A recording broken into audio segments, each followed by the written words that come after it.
大王明教，捐免台州五县2年的粮赋。明面上誰也不敢违武剿命，提前收上来的秋赋自然也不敢入到明账上。然则官府征赋，总要用直契为凭。直契有啊，但不多，有个10-20张，要拿来做凭据，远远不够。总是要访遍民间，挨家挨户的去問去收。台州有5個縣，得收到1000戶以上，才好在朝堂上說話。眼下若是去民間收繳直契，怕是連1張都很難收。郎君能收到10幾張，已是不易。這是為何？直契自然是有的，沒有蓋了官府大印的直契為憑，誰還肯納糧？只是眼下這直契早已不在納糧的民戶手裡了。不在民戶，被官府收繳了？強行徵繳，立時會逼起民亂，他們可沒那麼蠢。郎君可否查驗過縣屬存證的代契？代契？民間代子雖多為兩廂情願，與官府無干。然則若涉及田契相押，那些放代的大戶總要到官府具結明契，以為憑證。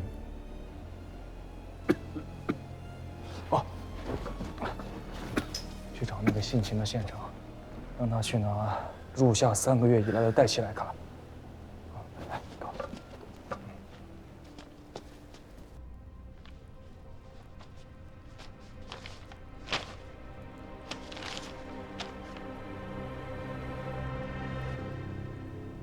這裡也沒有以直契為押物的文字呀。這等落下實據的文字，自然不能有。他要認真的查起來，得多少顆腦袋落地。郎君且看仔細，這些代契中的請代人，多為世居寧海的民戶和農人，關鍵在這放代人。鎮東軍台州營田使，他們帶出去的是軍屯的軍糧。障眼法而已，軍屯存糧事關國際，沒人敢動。這營田司只是作保的充人，放代的糧食根本就不過營田司的賬，營田司的賬面上也查不出來。外駐的大戶到各縣去放袋子，民戶會憂慮有謀取田土之虞，自然不肯輕信。可若從中出面具名的是營田司，那些本地的民戶便放心多了。那個丟了性命的陳興，便是營田司主簿。營田司也只是浮在表面的一層而已。便以我家為例，無心省事，縱是大族，畢竟根基不在寧海。連州跨郡的到本地來放袋子兼併田土，又如何能指使得了他杜浩出面？台州營田使杜浩。杜浩乃3朝元老胡令公的內弟。依崔博士白日所見，高旭是功臣子弟，沈從約是地方豪族，杜浩是胡令公內弟。宣貴、豪強、袁榮，這塊石頭扔下去，掀起的是滔天巨浪。州縣官府下去催繳本該捐免的錢糧，秋糧未收，民戶無糧可納。營田司便出面放袋子，只要以田契和納糧後官府簽發的直契作為押物，便可從營田司帶出糧食繳納秋賦，本地的民戶便可度過這最艱難的下髓。其實银田司也只是個門面，作為押务的田契和直系，轉手就到了真正放贷的勳貴豪門士族手裡。至於官府收上來的秋賦，其實也並不入賬。3成歸州縣各級官長胥吏分潤，3成歸银田司軍屯糧庫，以濟軍過，剩下的4成則返還給那些豪門士族。如此一来，州縣官吏得了實惠，银田司得了军功。至於國中的那些豪門士族，他們以6成的本錢賺取了翻倍的利錢，而那些請了贷子的，至少有1/3來年還不上利錢，要麼借新賬還舊賬，要麼便失去了作為押務的田土。可我吳越國怎麼辦？民户背了债子，甚或失去田土，那不就断了本该入庫的稅赋嗎？郎君想明白了。那些直系到了放贷人手上，怕是拿不回来了吧？台州5个县，银田司，豪门士族，他们如同一张大网，这等掉腦袋的勾當，若是沒有相互牽扯羈絆，這張網它織得起來嗎？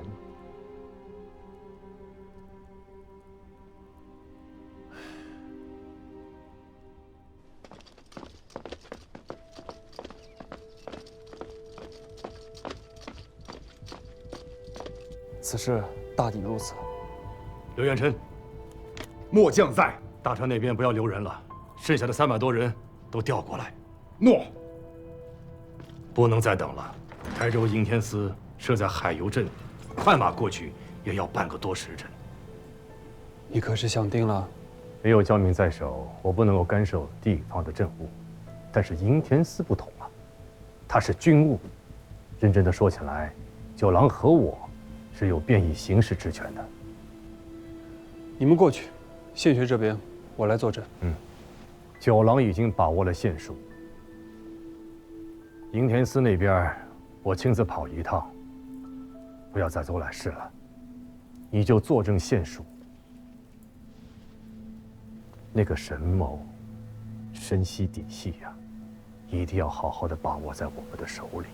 沈從約履任州郡，是一個不好相與的人吶。要是沒人震懾大局，說不定啊，會被他去了空子，翻過身來。臨行時，我與真娘交代了，我若不回，便是七哥親來，也不能把沈從約提走。尚書右僕射，鎮東軍節度副使，內外馬步軍都統軍使，大元帥府判官水丘太尉在此，速速打開營門。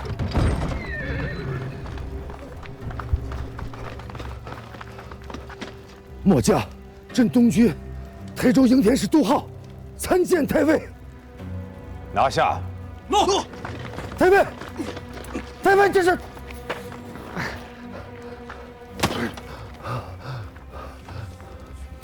水丘太尉，末將何罪之有？都營田稍安勿躁，待我勘驗完畢之後，自會還你一個清白。末將無罪，內衙胡令公是末將的姐夫。我知道，你是胡令公的內弟，此番前來也是奉了胡令公的君命。令公深知營田忠心，所以我來還你一個清白。封住營田司，書房牽押房，沒有我的軍令，一張紙都不能帶出去。諾，隨我來。太尉，太尉。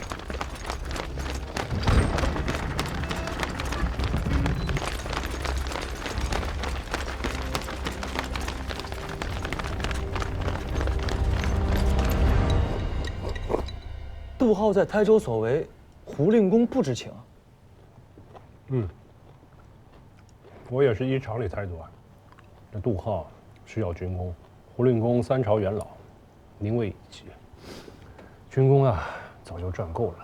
即便是求田問舍，也當是在他老家湖州、台州的事，他管不及，也未见得願意管。若真是如此，那事情倒是好辦了。好办。胡令公3朝元老，位极人臣，在军中声望卓著，便是6哥身為大王，也不好苛待功臣啊。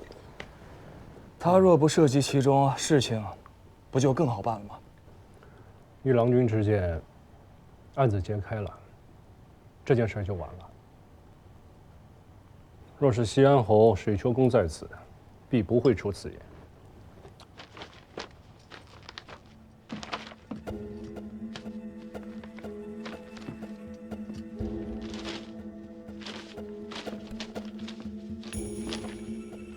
一共有多少？一时还来不及计认，临海、黄岩、台兴、永安、宁海，无县印鉴都有，总数怕是有7、8千户。7、8千户，7、8千户，那便是10幾萬人，上千斤良田啊！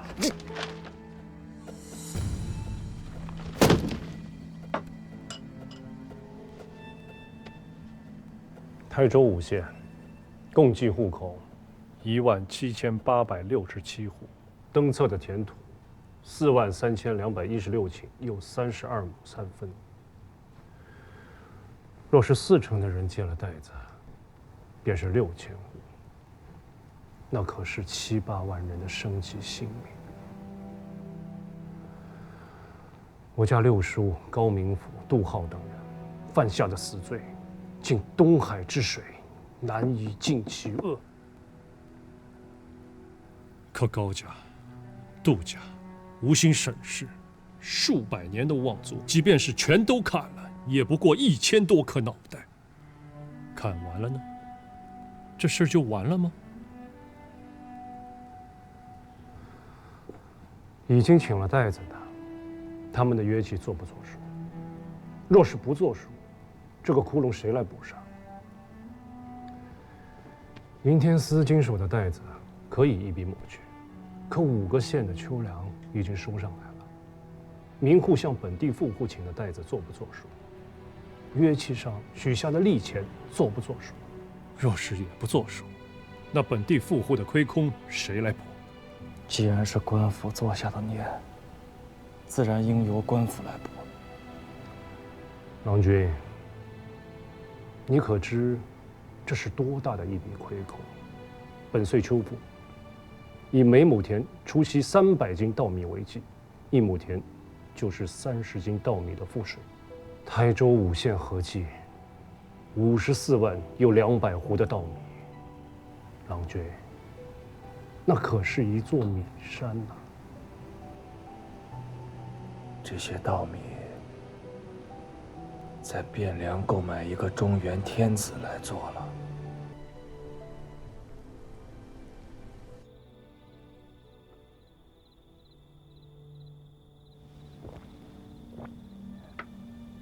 欲渡黃河冰塞川，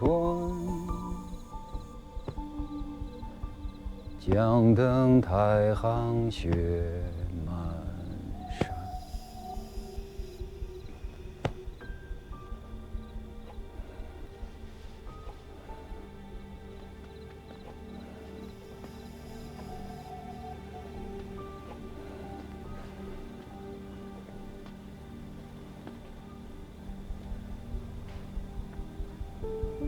不管你們去買、去盜、去搶，月底之前我要看到50萬斛稻米。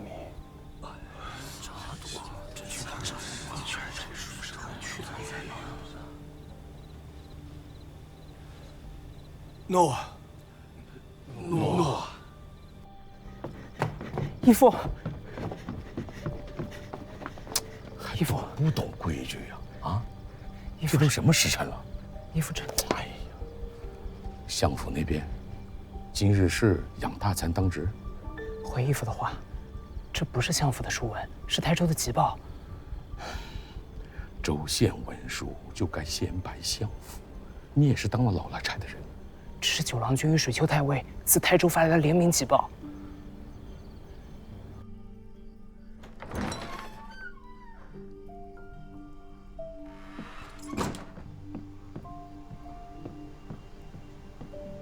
大王，告訴杨氏，不必再催人来问了，顾今晚都过去了。诺，老奴这就吩咐出家起火。罢了，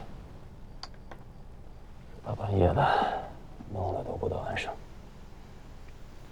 做不过一碗糯米粥，些许半食，哪里会累着他们呀？有事。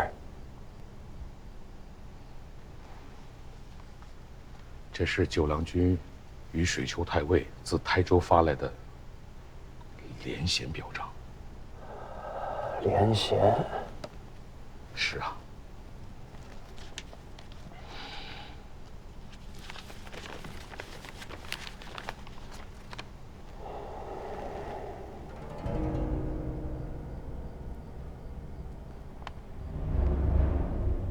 传齐郎君入宫，还有2位相公。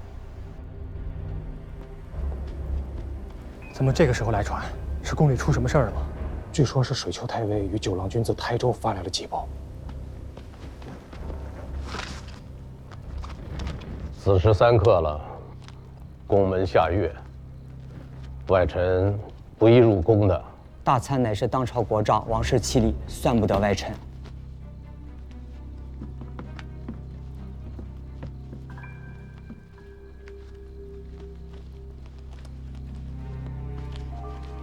西府公卿，大王还召了谁？回禀大参，大王还召見了養大參與七郎君。宮內有人作反？回禀大參，並不曾。南唐兵馬打到錢塘了？回大參，亦不曾。大王聖功不遇？回大參，不曾。既如此，贵使回去吧。请代某奏告大王，待得天明，臣自当循例入宮，問安當之。稟告大王，袁大參回稟，天明將循例入宮，問安當值。还不快退下！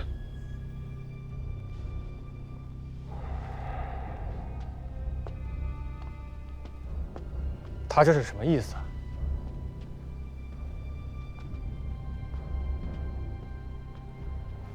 大王，怪臣思慮不周。不干岳丈的事，錯在孤。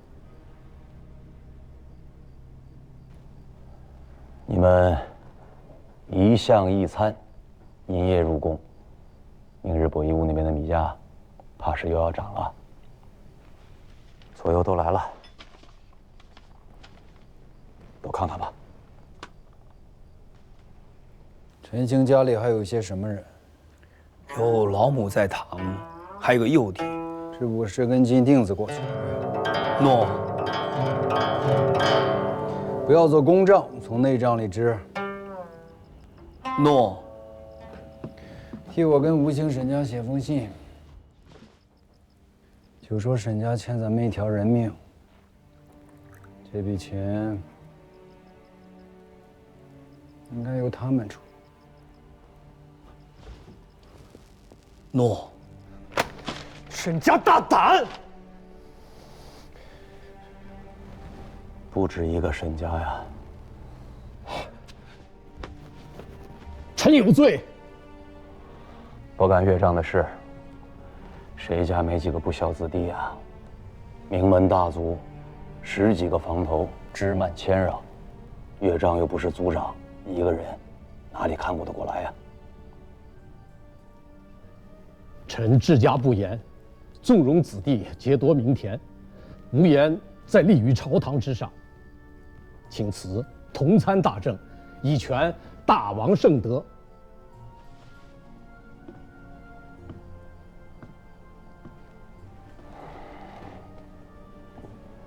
故事深知乐章的请辞的话，再不必说。族中既有人涉案，循例当回避嫌疑，上一封告病的书文，回去将养些时日，你就会相府当差。臣叩谢大王恩泽，臣告退。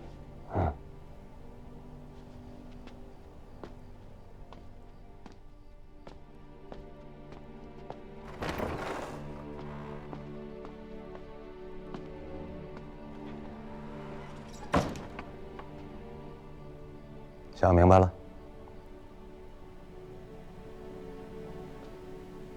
这是冲着朝局来的。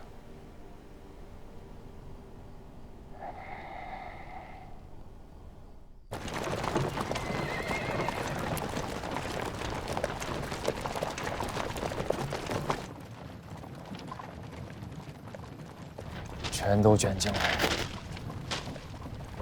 什么意思？神、水、游民、瑶师，无星6姓，唯恐谢相，会稽4姓，还有临海区士、余杭韦氏，家家有份。还有湖州杨家也插了一手。杨家？杨家3房嫡女是6个正妃。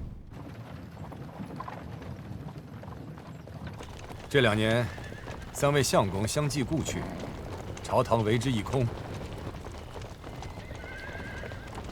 去年9月，七郎拜相，占了一个位置。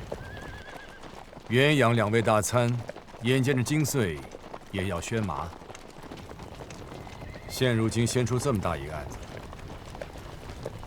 袁大人倒是無礙，可是楊大人就為難嘍。這是有人覬覦相位了，你猜是誰？還用猜嗎？哼，都令公已經85歲了，相公也做過了，這些年又廢了位孫輩，哪還有這樣的心思啊？85歲算什麼？那一位已經奔90了。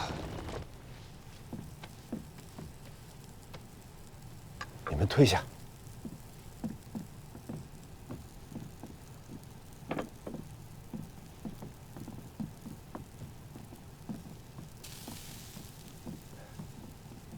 父亲，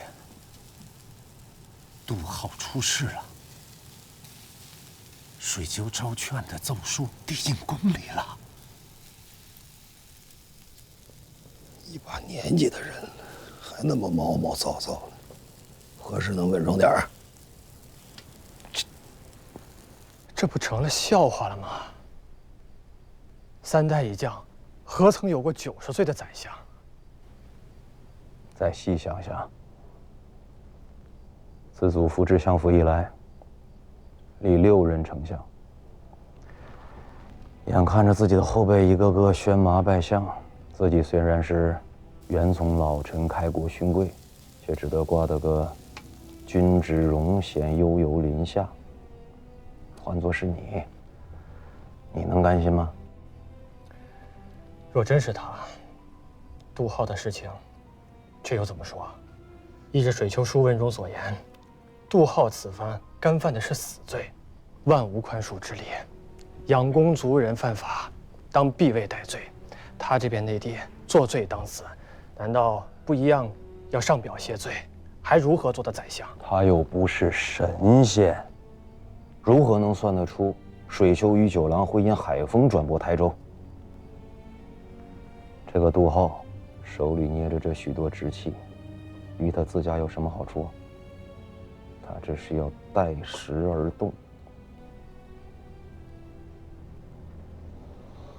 樂章的拜相詔文一旦頒下，循例當3辭3讓。若是這時杜浩出手，將這些物證翻講出來，樂章此生還有臉入相府嗎？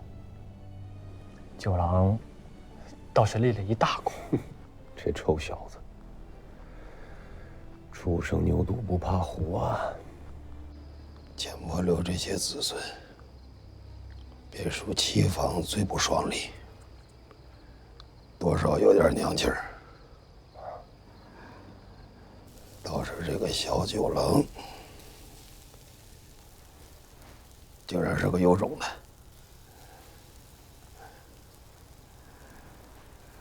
半点不像他那个爹呀！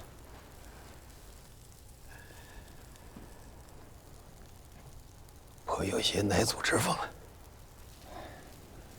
父亲，九郎君那副使，就是名义上摆设，真正在后面拿主意的，恐怕还是那个水丘吧？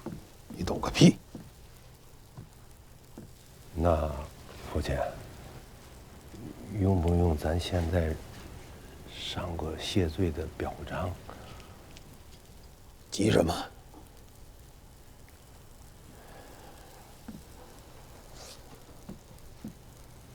您这考的半生不熟的，我上岁数了，刻画不了。有些娘气儿。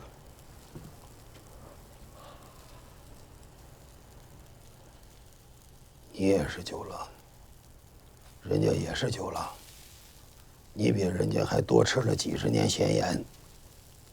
学学人家娃娃，通透爽利，该出手的时候干净利索不犹豫，不该出手的时候，稳得住心，定得住神。前面有一大摊子麻烦挡着呢，你着个什么急？看着便是。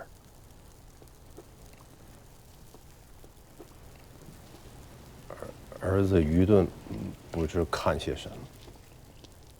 看看咱们那位大王如何处置这些个麻烦。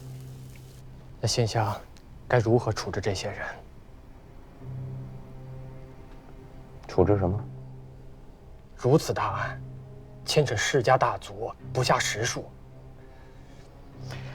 从梁府到下面的州、县，卷进去的各级官员胥吏更是不知凡几，更不要说干连着朝中的公卿、执政。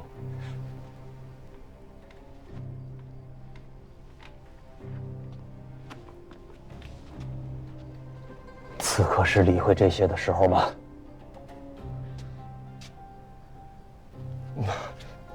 是弟弟糊涂了。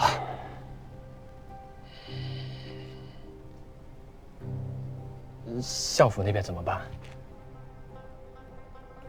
水丘与九郎何日到杭州？初8日，路上还要再走4天。命通如约，你一道教命。命吏部尚书、潘西府院士吴成代孤行交营之礼。今年正月，你在北边出了事，消息传到杭州，大王打碎了琉璃盏，你姑姑整夜哭泣，10几日里舟返南京。七郎君当殿请命，要率匡武都北上接你南归。老夫奉王教巡阅湖州、睦州、衢州和安国一禁军14件驻军，半个月行程1300里。总是洪处行事孟郎，举止不端，让2位王兄和姑父姑姑忧心了。九郎如今已是国家大臣，为人行事当有大臣体，再不可似当年那般任性妄为。是，洪处受教了。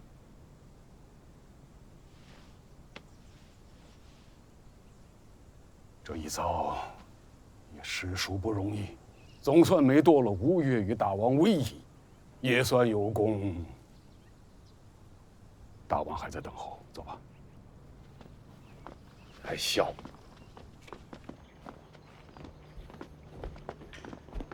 一会儿说话小心一点。好。哎，听我的吧。七哥，大王有教，洪处贵听。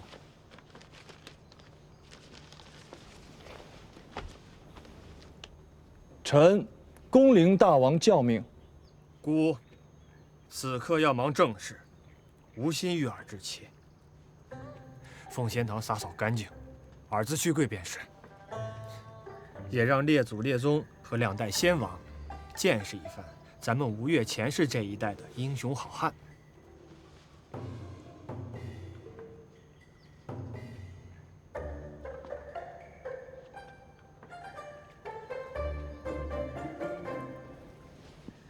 臣谨遵王教。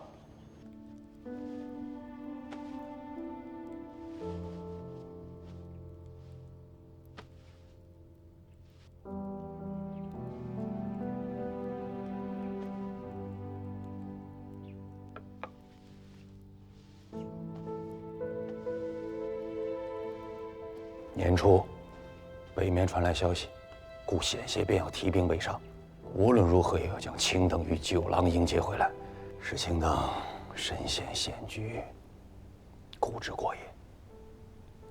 大王言重了。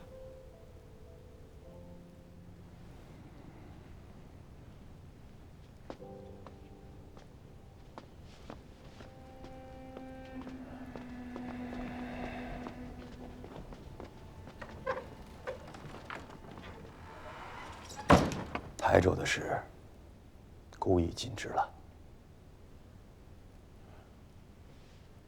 大王，是臣的孟浪，誤打誤撞揭破此事，怕是壞了大王的大局，實在有罪。唉，一群城狐社鼠虐民之賊，故又有何可姑息的？只是此時，實在不是時候。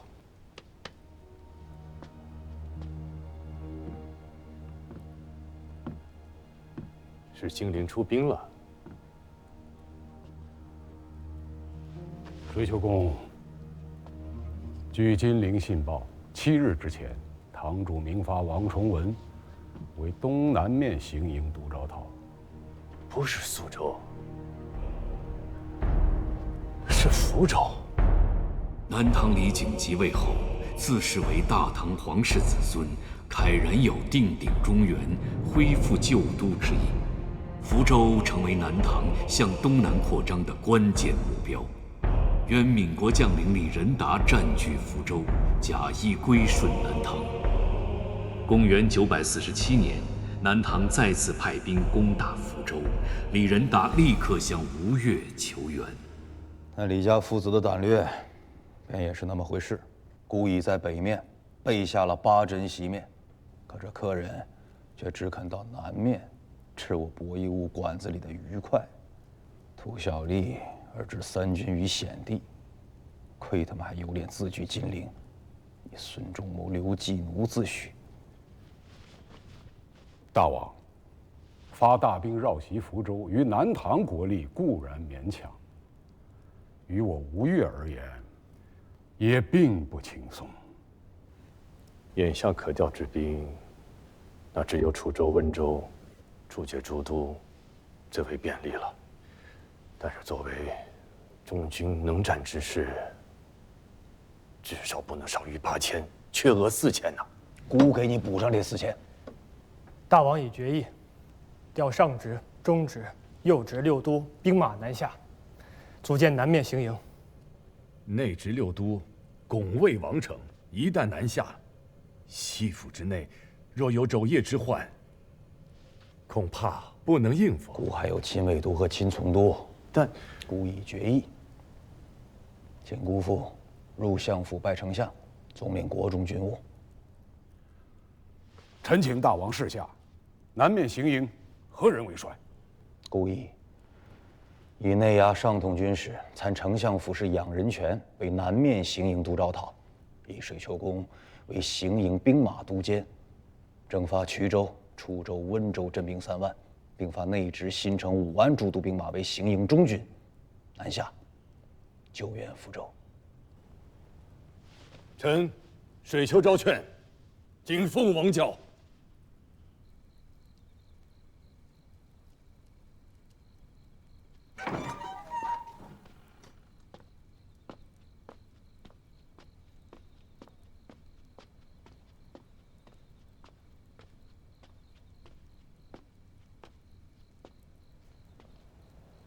腿麻了吧？没有啊。起来吧。啊，麻了。还好啊。没事。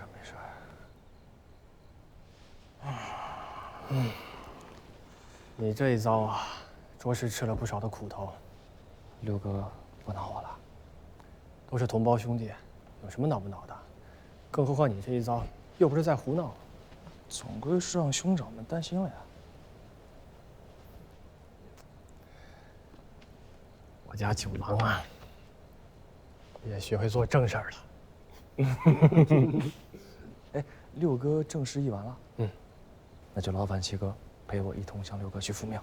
哎，也不急这一刻，你先去府里休息，明日是望日，功臣殿内当朝复命即可。公事未必不能归私底，规矩便是规矩，理不可废。王兄不在宫里。啊？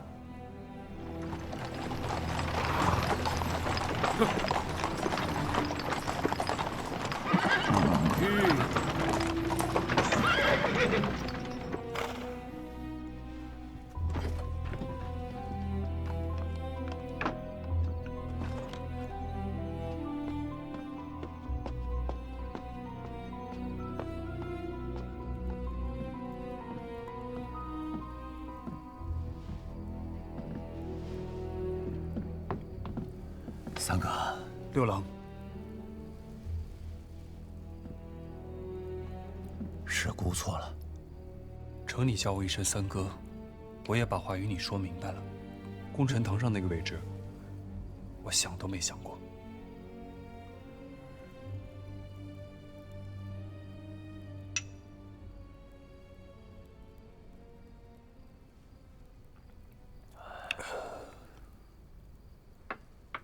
我如今信了。三哥会回杭州吗？六郎错得5月前往，可错不得。承继大位之后，调阅了两军的密档，这才知30年前是父王负了于大娘子。阿娘早就不在意了。过去的事情，如过眼云烟。活着的人要往前看。三哥，父王当年真是寄厚望于三哥的，可我不想。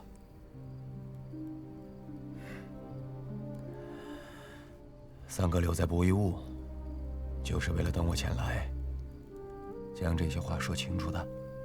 都是些陈年旧事，有什么可说的？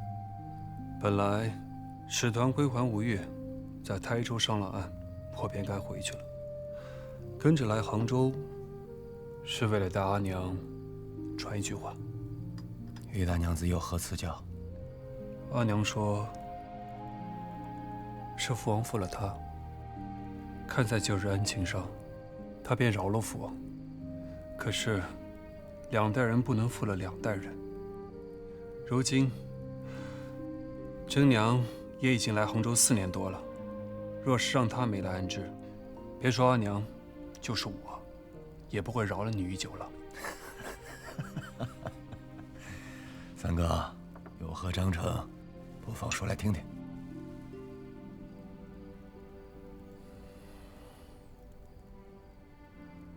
我如今姓孙，不姓钱。钱家的事情我管不了，只是婚姻嫁娶，终究要讲个门当户对。汴梁的新朝天子，不是封了九郎，又为大将军开府一统3司了吗？六郎认吗？三哥知道，咱们吴越一向是公示中原大国。如今7郎已经进了相府，8郎也遥领了睦州。作为同宗兄弟，6郎不好厚此薄彼啊。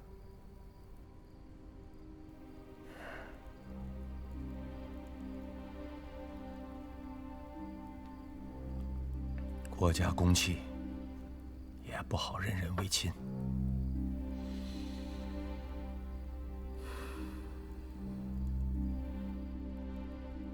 台州的事情，六郎想如何处置？台州的事，六哥打算如何处置啊？今日还未一及此事。事关台州5县10幾萬人的田土生計，若處置不當，到了秋後要出大亂子。我家九郎出长城啊！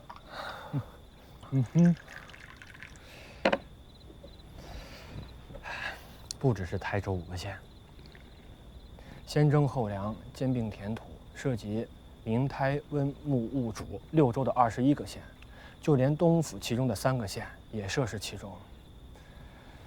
不出事則已，出事便是大事。牽連如此廣泛，稍有不慎，吳越根本動搖，塌天大禍，立地小強。只是，這還不是急務。那什麼才是急務啊？要行大兵了。建州數年之前便歸了南唐，若是福州，再俯首於金陵，國家便是四面皆敵。我說南北不能相顧，便是水路，怕也是不得安生。直說吧，你究竟想要什麼？大軍南下，溫州、武州、楚州與閩地毗鄰，卻是山巒疊嶂，行軍尚且不易，糧秣運轉更是艱難。三哥是帶老了兵的，當知此戰凶險之處。父王還在時，曾與我議過，要對福建用兵，糧秣轉運，當以海運為主。此次用兵，九郎會隨軍。然後呢？大軍班師之時，九郎出知大軍。出知大軍，不是遙領。不遙領。九郎與八郎不同，是個胸中有主意的，只是少了些力量。好，既然如此，海豐之際還有些時日。等到那時，海上之事，由我與阿娘。洪佐，待吳越遣使12州軍民，謝過於大娘子，謝過三哥。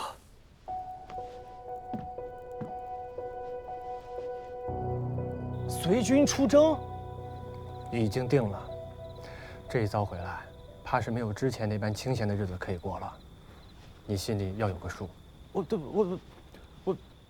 又不通兵事，入得行營我能做什麼呀？做什麼都行。你是宗室，水秋宮也好，養人泉也罷，自然會敬你3分。哎，軍中將變也不會有人來為難你。但是有一樁事情我要提醒你，千萬不要干預軍中內務。這一點，七哥大可不必擔心。自家人知自家事，弟弟這等斤兩，哪敢妄言兵機啊？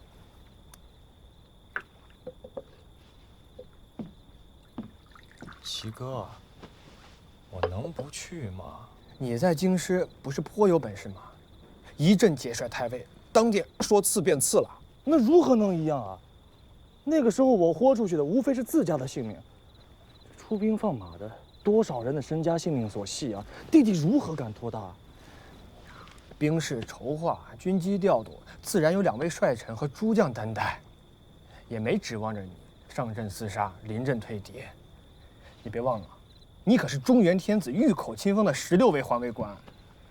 你要是連軍營都未曾進過，還當什麼右衛大將軍啊？內衙上統軍使同參相府事養人權，可江東南面行營都招討。尚書左僕射兼領內都監使水秋昭勸，可江東南面行營兵馬都監。内衙副统军使张云、赵成泰可江东南面行营副都招讨，与如故。臣等奉教。检校司空、马步军内衙都指挥使钱弘处，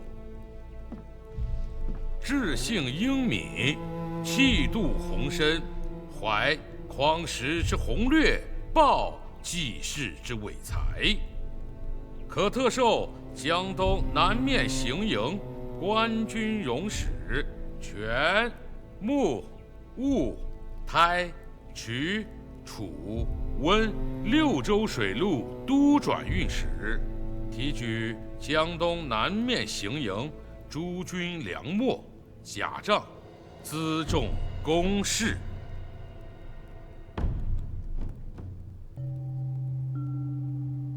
臣弟弘处，谨奉王教。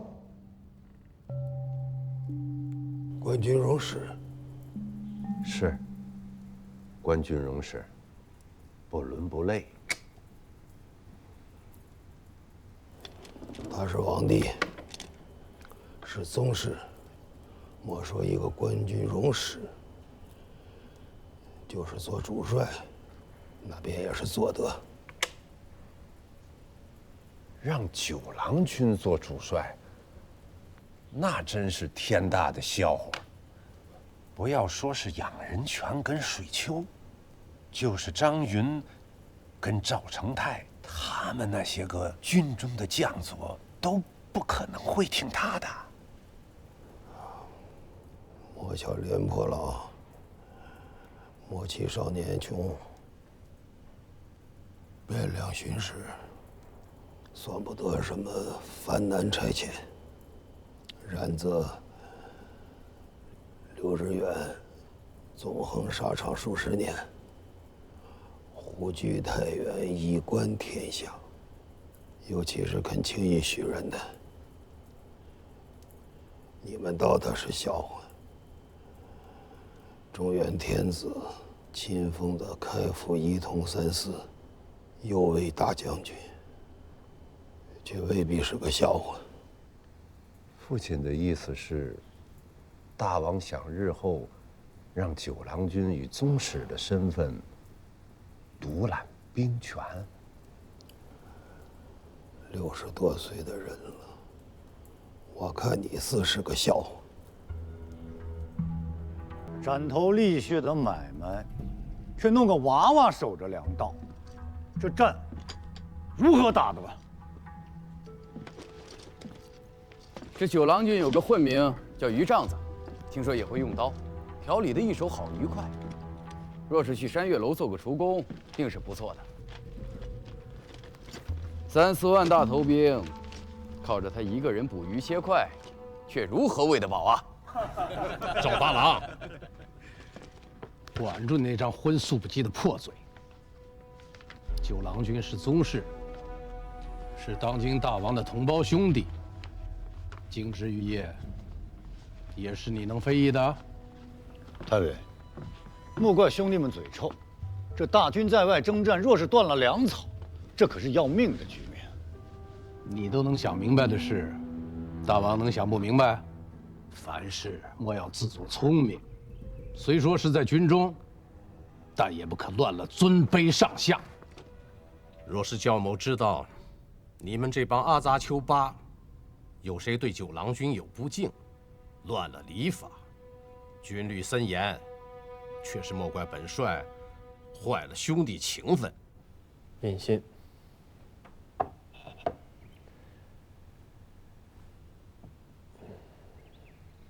符节。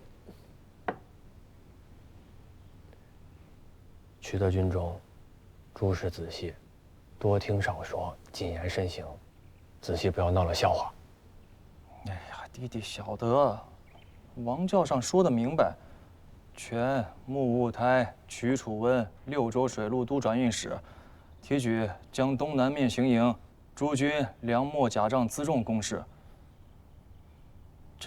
這意思是要在行營下面設置轉運使司和提舉公事司啊！大軍南下，粮秣轉運、甲仗輜重是一等一的要務，期間屍體繁聚，細事頗多。王兄知道你自有喜好数算，于此倒颇有心得。只是，毕竟干系着数萬大軍的衣食住行，萬不可慢待輕忽。哦，是啊，這4、5萬大軍的糧秣輜重，全靠弟弟一個人扒拉籌算，萬難周全。既是要設置轉運使司和提舉公事司，那其間總得有遼佐吧？齊哥管着吏部和則能院，這2個司的遼佐任用是怎麼個章程？兵凶戰危，軍中的差遣不可玩笑。若是所用非人，你自家鬧了笑話倒還是小事；若是干連旁人，干犯軍法，掉了腦袋，那可不是跪幾個時辰奉先堂便能无事的。哎呀，弟弟曉得轻重，只是大王和齊哥將如此重任托付於我，那弟弟自然得有推薦遼佐之權吧？你想舉薦誰？2個人，其中1個人呢，勉強可用；另外1個弟弟此刻還不能托底，總得當面問過，才能決斷。6州都轉運司姬文字，是個臨時差遣。我雖為王子，在軍中卻全無資望，勉強做個都轉運使，品級不會太高，估摸着也就4、5品吧。手下的遼佐，至多也就是8、9品的樣子。承蒙司空器重，人際何敢设高怨低？品级且不必論，只怕才薄识險，誤了軍國大事，到頭來反倒要拖累司空。你有這份心，我便沒什麼不放心的。所謂機宜文字，顧名思義，機宜的不過是文字而已。你能長一線學功，學問想必是不錯的。日常文書擬就，這個我不擔心。但凡涉及數目算籌的，務必要仔細。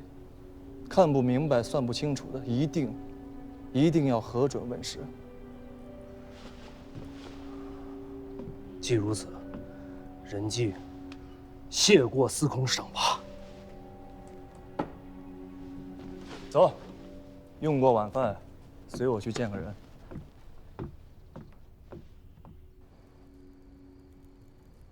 太尉，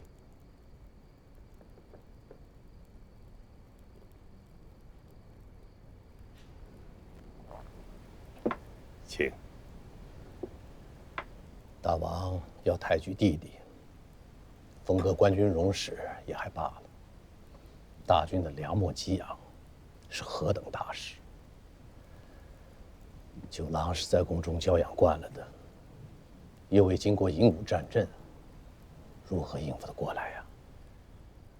太尉可還記得裴松之著《三國志》中吴書《周瑜傳》那一篇呢？周魯呂。裴松之引江表傳，鲁子敬代庄公瑾督南郡郡事，路過鲁口大營，與呂子明夜談，曾有一語：時別3日，當刮目相看。汴梁之行之後，九郎已非昔日无下阿蒙了。穆侯而怪。自家知自家事。你的這4字，用在我這個余丈子身上，倒也不能說是錯了。這不是你的錯，是大王之錯。沈兄慎言。兵凶戰危，軍國大事豈得兒戲？沈兄，軍國大事，的確不得兒戲。沈君，可有以教我？如何教你？你可知，在這營伍之中，一员正兵一餐，所費粮米幾何？兵部册子我看了，一员正兵一餐按規制需精米5葛。那只是文書上的数字。真到了軍中，一员正兵一餐能有2葛精米，已是奢侈。這是為何？在營為軍，若是不懂得孝敬上官，便隨便找個由頭，一頓軍棍便打殺了。換作是你，是填飽肚子重要，還是自家的性命重要？匪夷所思，軍中有軍律，有督监，怎能任如此亂規肆意橫行？你以為軍中的將帥上官不懂得這些？還是郎君覺得我吳越國這3代的大王全都被下面蒙蔽，對軍中的情弊全然不知？軍中的將變官佐，冒着風霜雪雨在陣前搏殺，他們圖的是什麼？圖的就是富貴。平日裡虛報名冊、贪慕點兵饷，那都是尋常之事。可若真到了陣前再耍這些花樣，将帥上官自然是不許的。沒了平日裡那些空頭可吃，再不讓他們樂肯些孝敬，難道等到戰鼓響起，眼見着他們陣前倒戈嗎？你以為這軍中都是些什麼人呢？天下都亂了近100年了，又有哪一年不打仗？能在這軍中久經沙場活到現在的，又能是什麼良善之輩呀？大王教命，着洪处提舉江東南面行营诸軍粮秣甲仗輜重公事。我知道自己年方弱冠，財力不堪大事，故特命書簡，行文則能院，提舉公事司勾管行營諸軍糧秣甲仗輜重公事一職，還請先生去就。我為何要去就？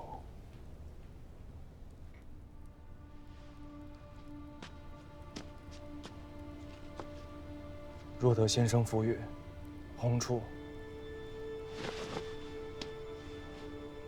愿专任先生。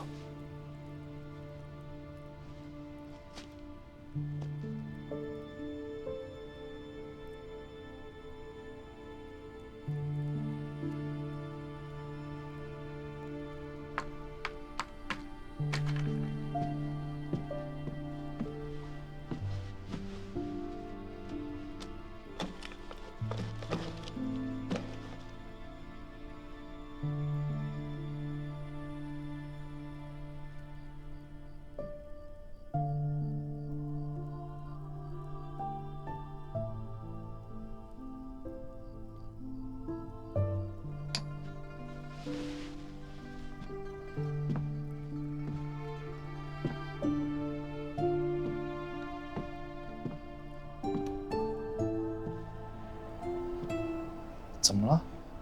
我只是觉得营伍里边那么苦，我又不能陪在你身边，那万一……陪！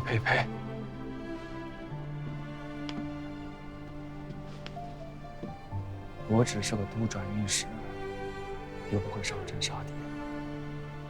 再说了，去随便良之行不都过来了吗？那营伍之苦又算得了什么呀？你不许愁眉苦脸啊！不许哭，哭了就不好看了。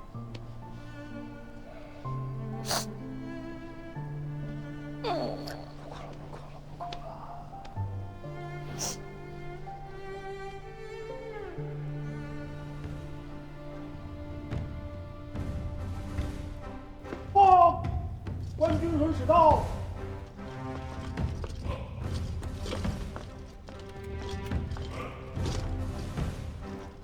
江东南面行营官军容使，全木务台曲楚温6州水陆都转运使，提举江东南面行营诸軍糧秣甲仗輜重公事，末將錢弘處參見大帥，諸位太尉、將軍。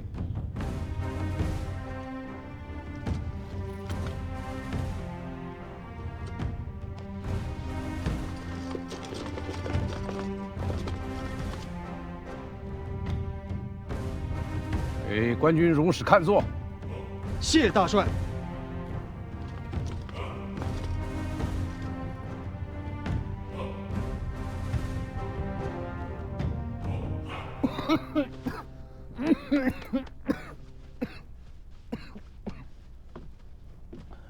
末将，他真这么说的？确实是这么说的。九郎是长进了。这一遭汴梁之行，着实吃了不少苦头，做人做事儿颇有些敬业，越发的有板有眼了。他也该有些长进了，否则这益州无限10几万的居民，我如何放心交到他的手上？王兄，台州这事儿也应该有个结果了吧？这里里外外上上下下，多少眼睛盯着呢？沈从约、高旭下刑部狱论剿。沈从约倒还罢了，高旭却是功臣子弟。顾家、马家、高家、杜家，开国10几家的功臣，族中子弟难免有个良莠不齐的。飞鹰走马者有之，吃喝嫖赌的也是司空见惯。更有甚者，杜兆达那种蠢货，到最终不过是丢了自家的性命。那你何曾见过像高旭这般丧心病狂的？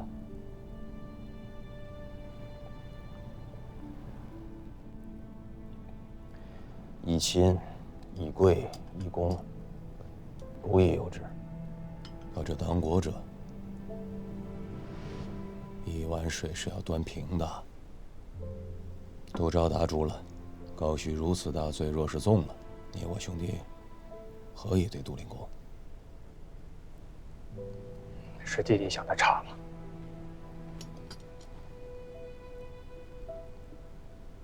杜浩呢？发回府去，让胡辽灵公自家处置。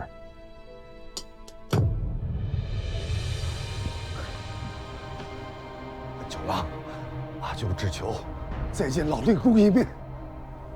父亲不会见你，有什么话便说，我代你转达。台州的事儿，我是兄叔回禀过令公的，绝非我自作主张啊。父亲有言，你手中若有他老人家的回书，也或有其他的政务，自可直去刑部出手举发。这若还念及胡杜两家的亲宗恩义，便不要再为难父亲了。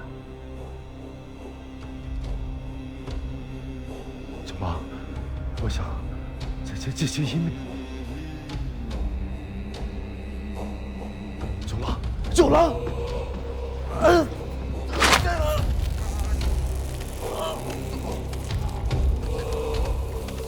杜氏一族只你一人获罪，并无干连他人，你便自可放心的去，无需担心后事。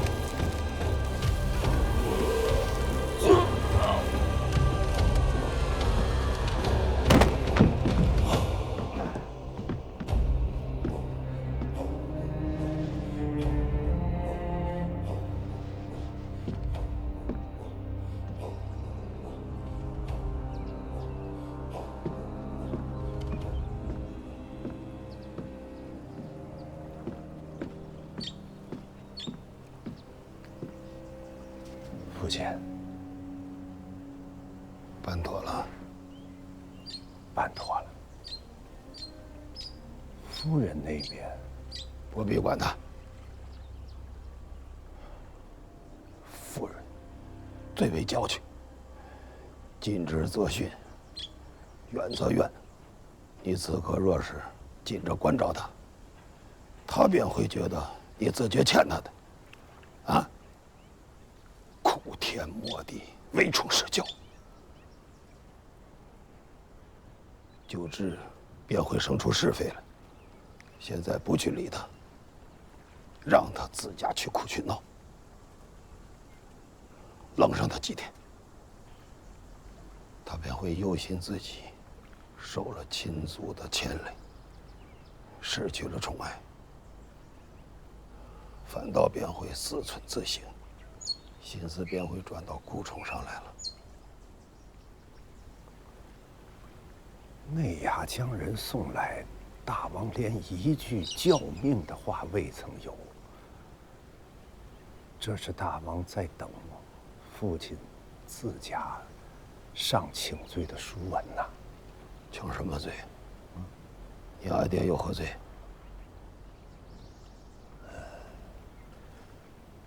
父親就是不為自家打算，總要顧及胡氏一族上上下下幾百口人的性命啊！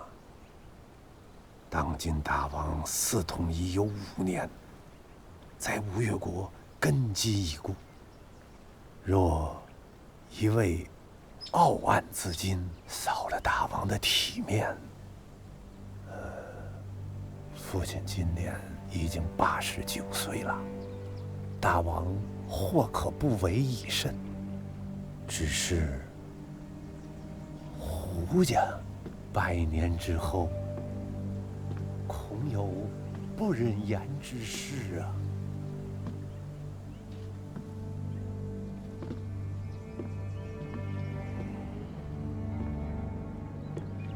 老大王是哪一年生人？先武肃王。啊，当是大中6年，长您6岁。哪一年薨的？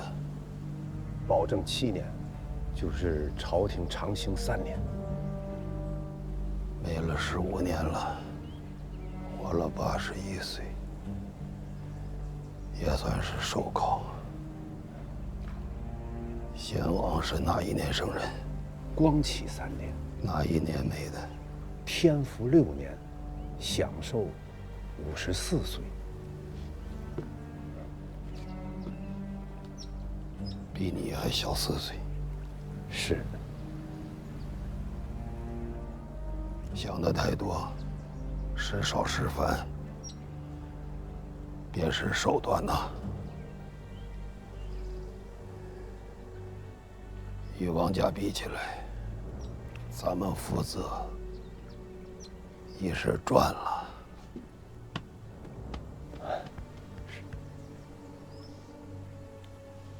儿孙辈的事情，别让儿孙辈们自家去操心吧。